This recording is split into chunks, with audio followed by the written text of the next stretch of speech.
আজি young Manipuri council of Assam মই চেন্ট্ৰেলৰ adviser আৰু তেখেত আছে কুলো ইৰিংবম তেখেত হৈছে সেক্ৰেটাৰী শিলচৰ ব্ৰাঞ্চৰ আৰু মোৰ ৰাইট সাইডে আছে বাইদেউ নিবাৰানী এক্স জিপি প্ৰেচিডেণ্ট আৰু YMCAৰ ৱেল উইচাৰ আমি গোটেই মণিপুৰী সমাজে জুবিন গাৰ্গ যে তেখেত যে অকস্মাত যে মৃত্যু হৈছে সেইটোৰ কাৰণে আমি খুব মৰ্মিত অসমত যে আৰু গোটেই ভাৰতবৰ্ষত যে তেখেত যে নাই বুলি আমি যে শুনিছোঁ সেই দিনৰ পৰা গোটেই মানুহবিলাকে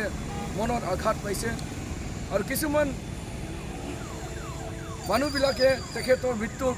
উল্টা পুল্টা কৰাৰ কাৰণে খুব চেষ্টা কৰিছে তেখেতক বদনাম কৰাৰ কাৰণে খুব চেষ্টা কৰিছে